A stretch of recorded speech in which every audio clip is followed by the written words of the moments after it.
Hey, curious what you feel like the biggest lesson that you've learned so far here this year is now that you're a couple games into the year and you probably feel like you've got a little bit more of a rhythm going.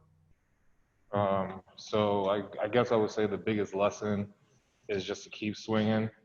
Don't let mistakes get to you, and just keep improving every single play, every single day, and practice. Practice always makes perfect.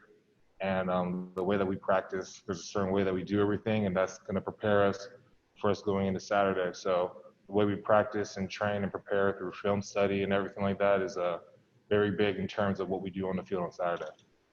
And when you've gone from film study and practicing during the week to actually translating it on game day, do you feel like what you saw on film getting ready for the game is actually happening and you're able to, do what you had been practicing versus, hey, I've got to make an adjustment because they did something much different than what we thought?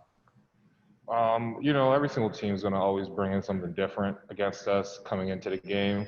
Sometimes they bring in the stuff that we've been seeing in their practices. Sometimes there's a little trick or a gimmick that they do that we also got to like work on and improve with. But it's just we practice so hard and we train and we watch film that, like Coach Day always says, that we should be the fastest and most confident team that we can be because of the amount of work we put in. It's when you don't put in the work, when you don't do the film study and the extra hours out of practice, stuff like that, is when people get nervous and people kind of don't really know what they're doing and things like that. So we always train as hard as we can so we feel as confident as we can be coming into Saturday. All right, we'll go next to Austin Ward from Letterman Row. Austin. Nick, your teammates have been raving about the way you've played through 3 weeks. We've seen the champion grades. Do you feel like you're playing as well as everybody is saying that you are? I guess so. I just try to focus on playing as hard as I can to help us win games. That's the end goal of it all. Whatever happens, this happens. Like everyone, as long as we do our jobs, that's what Coach Jay's always been telling us and all our coaches. Like as long as we do our jobs and we play as hard as we can, everything will work out for everyone in the end. So as long as I'm doing my job and I'm working as hard as I can, like all the other accolades and like how well I'm playing, as long as we're winning games, is like the main point for everything. Thanks, man. All right, next up, Spencer Holbrook, Letterman Row. Spencer. Nick, when you grade yourself and you look at what Thayer's done, how much have you been able to learn from him just in this 3-game sample size and build off of what he showed you last year and use it to your advantage this year? I learned a lot. Especially from him and everyone else that's been behind me, from Thayer and Isaiah Prince and Brandon Bowen, like Josh Albee, all the tackles that I played here when I was here, and even the film that I watched of all the tackles prior to my time coming here. I've learned a lot from them, and especially from Thayer. He's been a big help for me from the summer and the spring, this year especially, with me getting into a starting role and things like that. So he's inspired a lot of confidence in me, and he has a lot of things that he's taught me to make me better every single week and every single day through practice and through games. All righty, we'll go next to Bill Landis from The Athletic. Bill. Hey, Nick, I know we talked with you a little bit a couple of weeks ago about, just adding on the weight and keeping on the weight and how important that is for you. How have you felt that help you now through your 3 starts, and just how maybe powerful do you feel in the run game because of that? I feel powerful, especially with the weight behind me and stuff like that, but I also just feel confident as well. That's kind of the big key with it all. Like at this point with like college football and like the next level and things like that, it's all about the confidence you have going into a Saturday. And that comes from the amount of film and study that you do, and also the way you take care of your body from nutrition, sleep, and recovery and things like that. So all of that combined together encompasses like a really important part of like how I go into Saturday feeling confident and feeling ready to go. So yeah, the weight's a part of it, but it's just all those small little things that Coach Day and our whole coaching staff talk about, which is taking care of our bodies every single way we can, every single day. How much have things just kind of slowed down for you a little bit now that you've got these games under your belt? You had the start last year. Just how much do you feel like you're kind of reacting and not thinking when you're out there now? That's just something that we try to get everyone to do. Just always react, don't overthink things, cut through film study and stuff like that. But, getting a few games in, it always feels a little bit more comfortable getting a chance to play and like being able to see things live and in game. But, it's just about how we prepare and the things that we do. So like I feel comfortable, but like every week is always a challenge and we're always preparing. So you can never get too comfortable, especially with college football. So you always got to prepare and keep working and keep grinding to get better. We'll go next to Bill Rabinowitz, Columbus Dispatch. Bill. Nicholas, it strikes me that you and Thayer seem to be kind of so different in certain ways. I mean, you know, he had to lose a lot of weight. You had to gain weight. You were a 5-star guy. He was a 3-star guy who started early. I mean, just do you guys see the contrast between you, and how do you kind of look at that? I mean, everyone has different journeys and different paths. That's why, as a unit, we always try to figure out how people's lives are and the things that they've done to get to the point where they are. But at the end of the day, there's a reason why we were all brought here together at this moment in time. And like, he's like a great brother through our unit and great leader. So like at the end of the day, like I feel like me and him are the same in terms of that. Like we're like part of this unit, and we both have the same goals and dreams and ambitions for us to play the best that we can and find a way for us to help Ohio State win games. So in that sense, we're pretty much the same in that. But I mean, yeah, everyone has different stories, and it's just funny to like look at how different people got to where they are and like the challenges that they had compared to other people. And although they're different, we both have challenges that we had to overcome and find a way to push through. How would you kind of describe your relationship, your friendship with Thayer? Well, Thayer was one of the first people that I met here through Ohio State.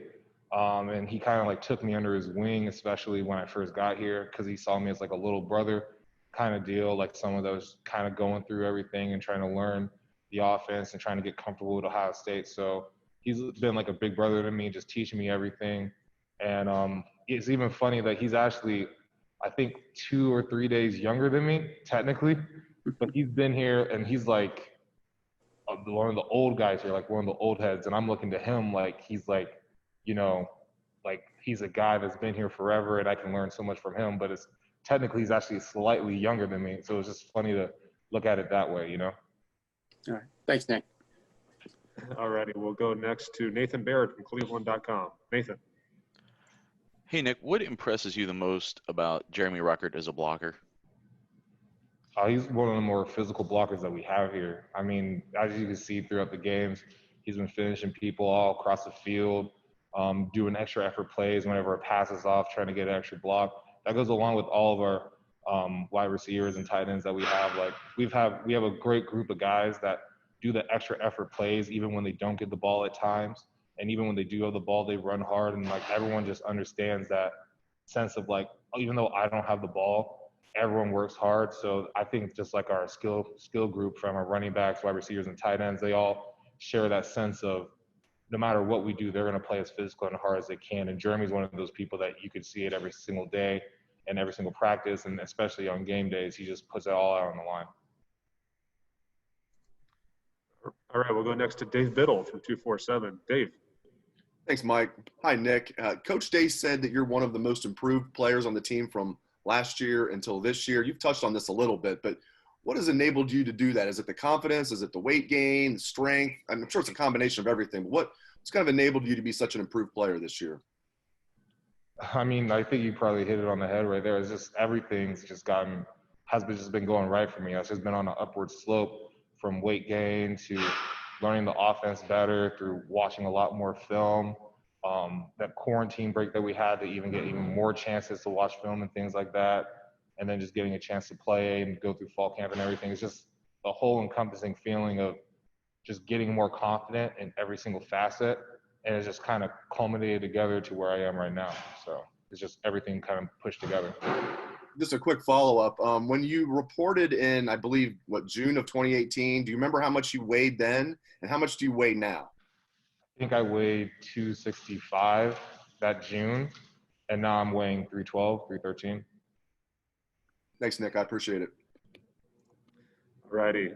We'll go next to Dan Hope, 11 Warriors. Dan. Hey, Nick, I mean, when a guy like you comes in as such a highly touted recruit, I think a lot of people expect that, you're going to play your first or second year. But do you think having to wait your turn and having to develop for a couple of years has kind of helped you getting to where you are now? For sure. Offensive line is one of those developmental positions that every college has. So, like, it takes a little while for people to get it going because it's just such a big jump from offensive line play from high school to college. No matter what high school you go to, there's just a different level and a different toughness and understanding of the game. So that in that sense, the development was really big for me. But everyone has different stories. Everyone has different paths that they go through. Some guys are the big, highly touted guys, and they take a while for them to go and get their start. And other people are no guys that you never even heard of, but they come in freshman year and they're ready, rocking and rolling. So I didn't really look too much in terms of I'm that highly touted guy or I'm not that highly touted guy. We never look at it like that, especially at a place like Ohio State. It's just that everyone has their different story, and how they progress and how they develop is just through what they do as a player, and then the confidence they build over time, and then just the program itself building that confidence within the player as well. How rewarding is it knowing that, after those couple of years of development, that things are really clicking now? I mean, it's just super rewarding because we're winning games. It's just a great feeling being a part of that, and feeling that I have an investment in how we're winning games. I mean, I felt like I had investment 2 years ago and a year ago, because the way that I practice and the way that I helped guys that were maybe the ones on defense, or the ways that I was able to work hard and show things that I can do during practice for the offensive line as well. I mean, I still felt that same sense of investment because everyone has a role here and everyone has a job that they have to do. But it's just a different type of feeling of investment, which is the same like all the other years, but it's just different when you're starting and getting a chance to play and being able to show that investment with your team. Thanks, Nick. All right, got time for just a couple more. We'll go to Tim May from Leonard Monroe. Tim. Thank you very much, Mike. Nicholas, I was just wondering, how impressed are you by the depth of the Ohio State playbook or iPad, whatever they've got the plays on, and how much of a stress, I guess, does it, for want of another term, does it put on the offensive line to one play be maybe running power inside, the next play a zone play outside, to a sprint pass package, et cetera? Just kind of give me your feelings on that. It's kind of hard at first when you first get in here and you're trying to learn all these plays. It's just such an extensive playbook with different types of situations and scenarios. And then even once you get the plays down, now you got to understand, okay, what happens if you see any type of blitz? And then you got to understand, then it comes to more of understanding the concept of things than really just the play itself. So it's just a very big and encompassing playbook, but once you kind of understand one part, everything just kind of builds on each other. And then once you get it down, you just feel very confident and you just feel great about everything, no matter what the situation is or what the defensive front is or blitz or anything. Thanks, man. All right, and last question for Nick. We'll go to Patrick Murphy, 247. Patrick. Nick, when you're named co-player of the game offensively with Justin, Thayer's named a champion, but you have three other guys in the offensive line who didn't grade out as well. What is that like for you, and how do you talk to the guys in a week like this when maybe they didn't play up to the level they wanted to, but you guys on the outside did? Well, it's always about the unit, and it's about the team. And what Coach Day says is that we always strive for every single person on the entire team to grade out as a champion. So that's always just a thing that we always try to improve on. So, everything is about improvement. So, I mean, Josh and Wyatt, they're both older guys, and they know how things are and they know how things go. So they're just guys that always will improve and keep it going. And me and Harry are both first-year guys starting here. So me and him both have the similar struggles of sometimes having great days, sometimes having bad days. But everyone on our offensive line, they're all amazingly talented, and there's no doubt in my mind that we're always going to perform to the best of our abilities. So that's the last thing I would even worry about with us. We're always going to find a way for us to improve and get better week in and week out. And maybe we have a slip here and there, but that's nothing towards the talent that we have and the athleticism and the and our minds in the game of football and our IQ. So there's no problem with us there. And Harry had the 3 holding penalties called in this game. How did you see him react to that as the game progressed? I think they were all in the first half. How did he handle that? You mentioned first-year starter. I mean, those are always hard moments. I think he handled it well. I mean, it's just, he's going to improve and keep getting better. We're going to practice hard. So Harry's the last person I have any worry about when it comes to things like that. He's such a hard worker. He's putting so much time and effort on and off the field. He's one of the guys that watches almost some of the most amount of film that we have here. He studies the hardest, and he plays with great grit and determination. So like that's something like Harry handled it well, and I think he's going to keep performing well and keep doing the things that he needs to do to get better. All right, Nick, thank you very much for your time today. Appreciate it. Thank you. Thanks, Nick.